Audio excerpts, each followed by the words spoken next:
A very warm welcome to you, dear friend, and thank you for choosing this quiet corner of dreamy detections as your sanctuary tonight. This little story was crafted with the simple, heartfelt hope of helping you find a moment of gentle contentment and to guide you more easily into a deeply peaceful sleep. If this tale brings you comfort, a simple like, a subscription, or a kind word in the comments is always so dearly appreciated. Tonight, we will be visiting a place of profound and gentle quiet, a little haven known as the Whispering Eaves Cottage. Here, nestled amongst a forest of silver birch trees, we shall find a unique and wonderful respite, a place where the very air is still and the softest of sounds brings the deepest of calm. Prepare to be enchanted by the gentle wonder of its song and allow the stillness to settle around you like the softest of blankets. Chapter 1. The Sound of Soft Arrival. The path to the Whispering Eaves Cottage was not a path at all, but a suggestion made of moss and fallen leaves, winding its way through a silent forest of silver birch. Rowan followed its gentle guidance, feeling the world outside soften and recede with each quiet step. The air grew still, holding the clean, earthy scent of damp soil and pine, and the only sound was the sighing whisper of Rowan's own footsteps on the forest floor.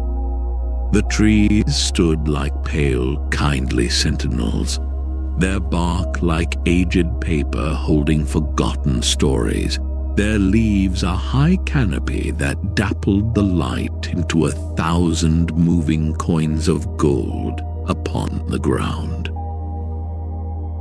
And then the cottage appeared, nestled in a small clearing as if it had grown there. It was a structure of deep, restful peace, its walls made of dark, fragrant timber, its windows large and clean like pools of still water. A steeply pitched roof, completely enveloped in a thick velvety blanket of the deepest green moss, gave the cottage the look of a sleeping woodland creature. It seemed to exhale a quiet welcome, a promise of shelter and profound calm. A thin, contented wisp of smoke curled from its stone chimney, rising into the afternoon air without hurry. The old wooden door opened with a soft, settled sigh, as if welcoming a long-expected friend, and Rowan stepped across the threshold into a pocket of profound stillness.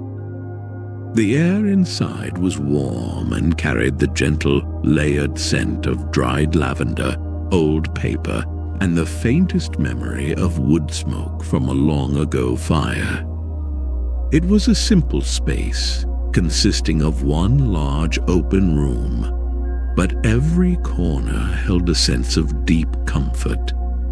A plump, inviting armchair sat beside the large window, its fabric worn to a perfect softness. Rowan placed a single travel bag on the smooth, wide planks of the wooden floor and felt a lifetime of unnoticed tension begin to release from their shoulders. It was a feeling of coming home to a place one had never been before, a sensation of effortless belonging. The light inside was muted and gentle, filtered through the birch leaves outside and falling softly on the simple wooden furniture. Rowan's gaze drifted to a small collection of potted ferns on a windowsill, their delicate fronds a vibrant living green against the dark wood.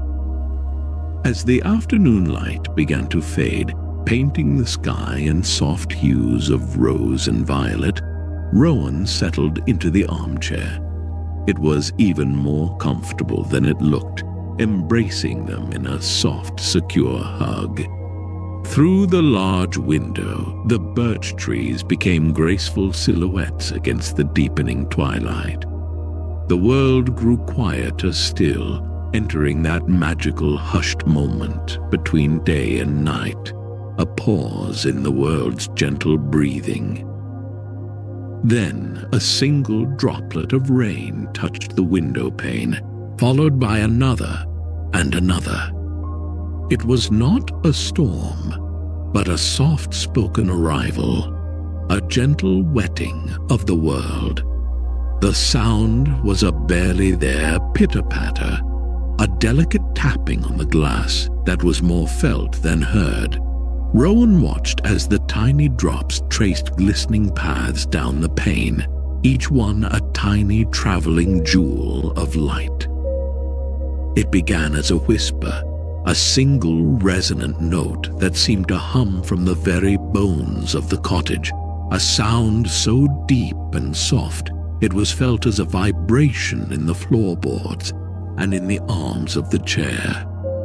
As more droplets kissed the mossy roof, the sound grew, layering itself into a simple three-note phrase, a gentle cadence that repeated with the comforting predictability of a well-loved nursery rhyme. It was a song woven from water and wood, a lullaby composed by the sky for this one special place. Rowan closed their eyes, letting the gentle weight of their body sink deeper into the chair. The warmth of the room, the soft fabric of the chair, and the delicate humming tune of the rain all blended into a single seamless sensation of peace. The melody was hypnotic, a gentle, looping song that asked for nothing and offered everything. It was the sound of safety, of shelter, of perfect, untroubled rest. The little ferns on the windowsill began to sway, their fronds moving in a slow, graceful dance. They moved in perfect, gentle time with the rhythm of the rain's lullaby, a silent, living harmony to the cottage's whispered song. Rowan watched them, a soft smile touching their lips, feeling completely and utterly at peace. The world outside was a gentle wash of gray and green, and the world inside was a cocoon of warmth and soft sound. The lullaby continued its tender, repetitive chorus, each note a gentle invitation to let go. The day's journey was over. A new, much quieter journey had just begun. A journey into a state of deep and profound calm, carried on the notes of the rain. Chapter 2: A Melody in the Moss. The morning arrived not with a sudden light, but with a slow, gentle brightening of the world, as if a soft gray veil was being gradually lifted from the clearing.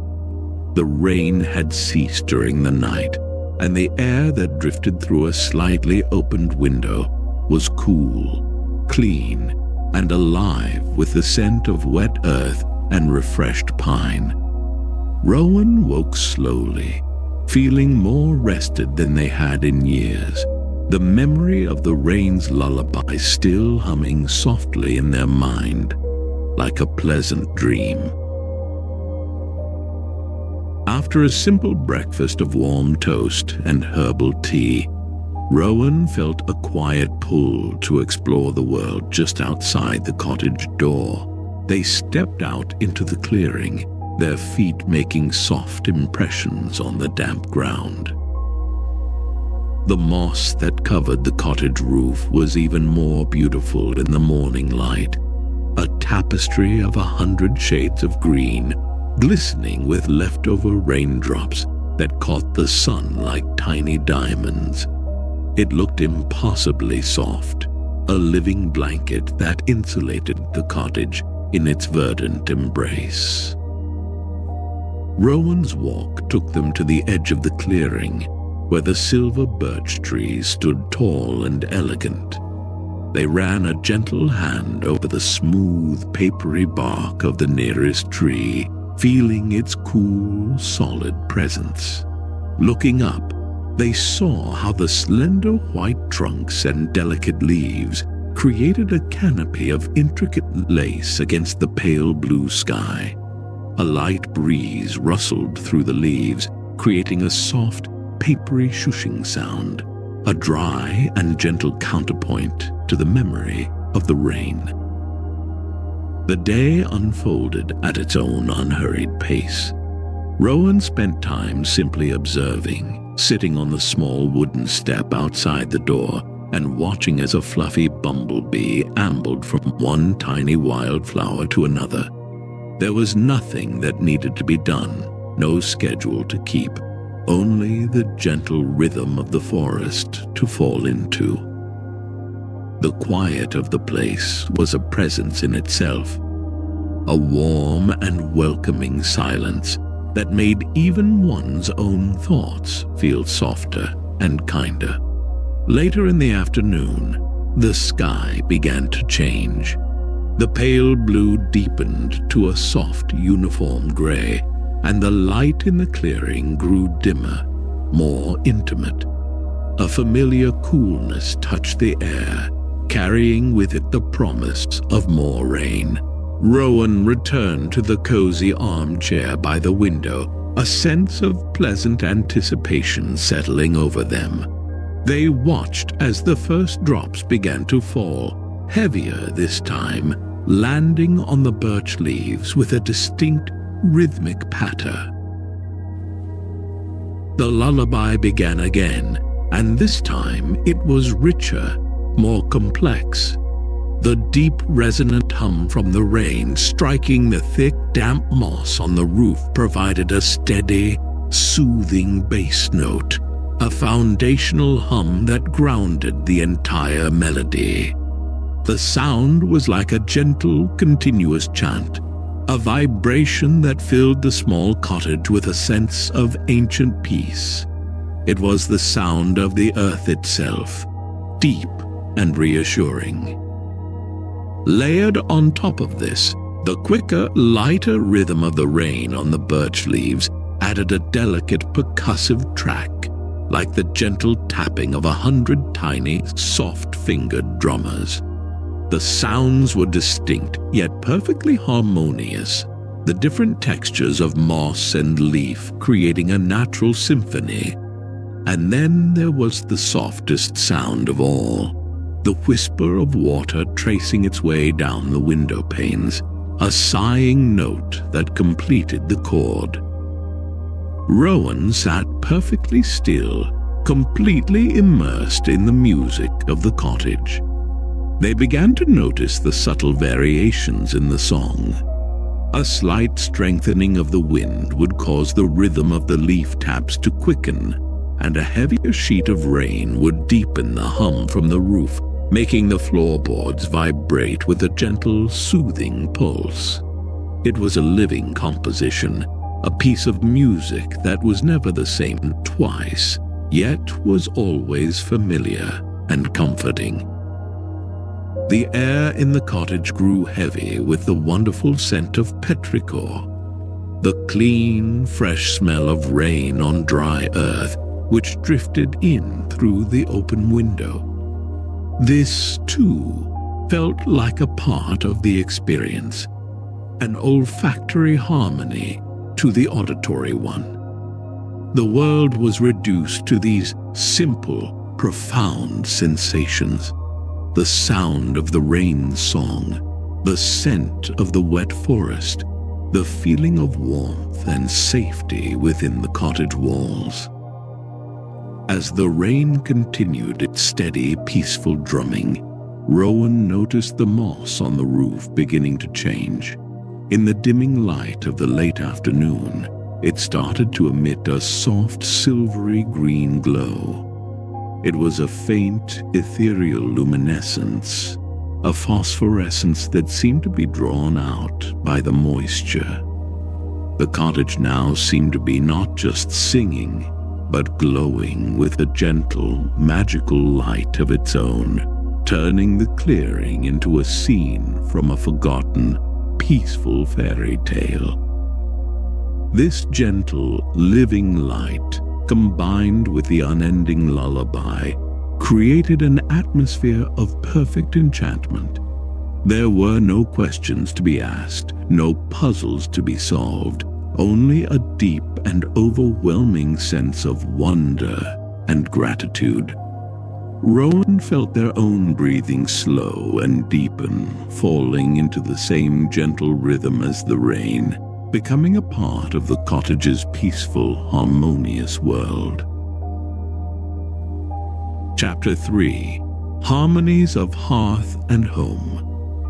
A few days later, under a sky of soft, benevolent grey, Rowan decided to take a longer walk along a barely there path that led deeper into the birch forest. The air was cool and still, and the path was a pleasure to walk, soft underfoot and lined with delicate ferns. After a short while, the trees parted to reveal another small cottage, this one with a garden full of sleeping flowers and a porch where a kind-faced man sat, carefully carving a small piece of wood. He looked up as Rowan approached, and his face broke into a slow, warm smile. He introduced himself as Arthur, a retired woodworker who had lived in this forest for most of his life. His voice was as soft and gentle as worn velvet. He invited Rowan to sit and share a cup of warm chamomile tea, which he poured from a small pot that had been keeping warm beside him. The tea was fragrant and soothing, its warmth spreading through Rowan's hands. They sat in companionable silence for a time, simply listening to the quiet sounds of the woods. Rowan eventually mentioned their stay at the Whispering Eaves Cottage and spoke of its most wonderful quality, the way the rain seemed to sing to it. Rowan described the sound with a sense of gentle wonder, hesitant to put something so magical into simple words. Arthur nodded, his smile deepening. "Ah, yes," he murmured, his gaze turning towards the trees as if looking at a fond, distant memory. "The cottage has always had its own song. It's a special place." He held up the piece of wood he was carving, a beautiful, resonant piece of silver birch. "The timber it's built from, it comes from a part of this forest we used to call the Singing Grove. The wood there grows in a way that makes it hold sound, makes it remember the whisper of the wind." He explained that the man who had built the cottage many years ago had been a luthier, a maker of violins and cellos. He had understood the secret life of wood, its capacity for music. He knew how to listen to the forest. Arthur spoke of how the builder had designed the eaves and the pitch of the roof with meticulous care, shaping them not just for shelter, but to catch the rain in a specific way, to turn the whole structure into a gentle, playable instrument. "He didn't see it as building a house," Arthur said softly, running a thumb over the smooth wood in his hands. "He saw it as giving the forest another voice. The lullaby isn't a mystery to us who live here. It is a known comfort, a piece of the forest's heart that we are lucky enough to share." He spoke of how on rainy nights people in his own cottage could sometimes hear the faintest echo of the lullaby drifting through the trees. The knowledge didn't diminish the magic of the cottage. Instead, it deepened it. The lullaby was not a random quirk of nature, but a deliberate act of gentle creation, a partnership between a wise builder and a musical forest. It was a piece of local lore that was not written in any book, but was held in the collective, quiet appreciation of the community. It was a shared wonder, spoken of with fondness and respect. As Arthur spoke, another soft rain began to fall, a gentle misting that dampened the air and brought out the rich scent of the soil. From their seat on the porch, they could not hear the cottage's song, but Rowan could imagine it perfectly, the deep hum and the light patter beginning its soothing chorus. The thought brought with it a feeling of profound peace. Rowan felt a gentle weight settle in their body, the pleasant heaviness of complete relaxation. Their breath was slow and even, their mind quiet and uncluttered. Sitting there, sipping warm tea and listening to Arthur's gentle stories, felt as comforting as being inside the cottage itself. The harmony of the place extended beyond its walls, into the forest, and into the kindness of its gentle inhabitants. They finished their tea, and Rowan thanked Arthur for his warmth and his stories. The walk back to the Whispering Eaves Cottage felt different. Rowan now saw the forest not just as a collection of trees, but as a silent orchestra, and the cottage as its most precious instrument. The gentle lore had become part of the experience, a quiet harmony that enriched the rain's beautiful melody. When Rowan arrived back at the clearing, the silvery green moss on the roof was already beginning its soft, faint glow in the fading light. Rowan stood for a moment, just looking at it, a feeling of deep gratitude washing over them. They had come seeking quiet and had found not an absence of sound, but a beautiful, gentle music that was now a part of them. Chapter 4: The Everlasting Lullaby. That night the rain returned in earnest. It was not a storm, but a long, steady, soaking rain that settled over the forest like a soft, weighted blanket. Inside the Whispering Eaves Cottage, a small, gentle fire crackled in the hearth, its warm golden light dancing on the wooden walls and casting long, soft shadows that swayed in a peaceful rhythm. Rowan was curled in the armchair, wrapped in a thick woolen blanket, a well-loved book resting unread in their lap. The lullaby was magnificent. It was the fullest, richest version of the song Rowan had yet heard. The deep, continuous hum from the mossy roof was a powerful, resonant drone that seemed to vibrate through the very air in the cottage. A deeply calming frequency that soothed the mind. The patter on the leaves of the birch trees was a constant, complex rhythm, and the sound on the window panes was a steady, reassuring drumming. All the elements were present, woven together into a perfect symphony of peace.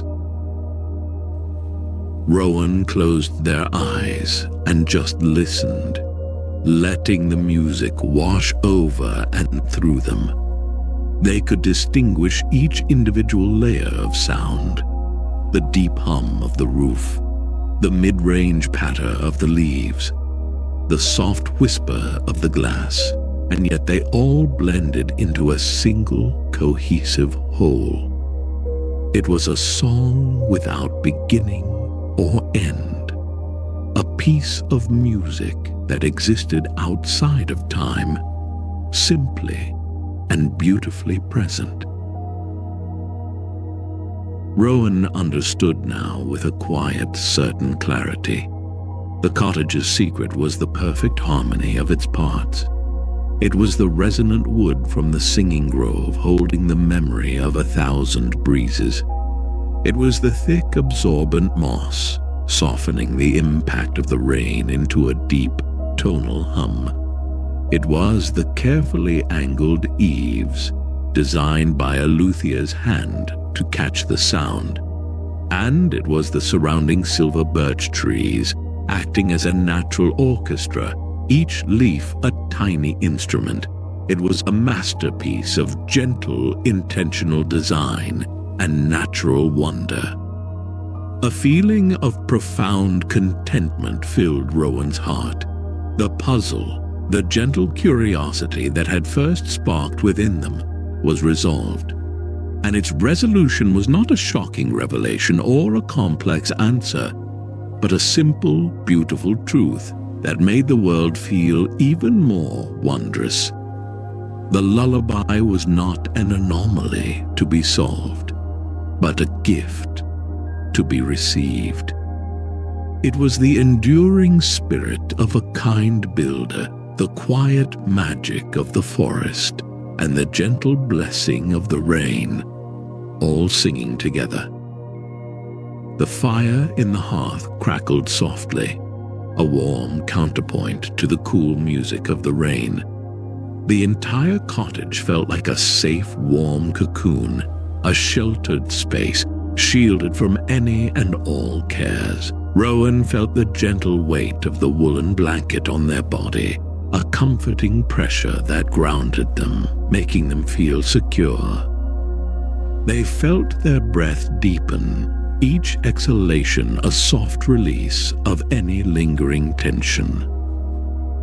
The glowing moss outside began its faint, silvery display, its light filtering through the window as a soft, ethereal haze, adding a visual magic to the auditory one.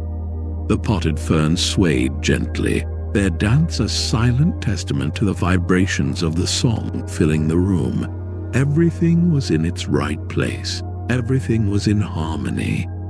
Rowan felt a complete sense of belonging, as if they were a note in the cottage's beautiful, peaceful song. With the unread book still resting in their lap, Rowan allowed their head to lean back against the soft cushion of the armchair. The everlasting lullaby of the rain washed over them, each note a gentle wave carrying them further and further away from wakefulness. It was the most beautiful music they had ever heard, a song that promised nothing but deep, untroubled, and restorative rest. Rowan drifted. The line between the sound of the rain and the landscape of their dreams began to blur. The gentle hum of the roof became the feeling of a soft blanket being pulled up to their chin, and the rhythmic patter of the leaves became the steady, reassuring beat of their own peaceful heart. In this small, magical cottage, where the rain sang its gentle song, Rowan was carried away on a gentle tide into the calmest and most peaceful sleep imaginable.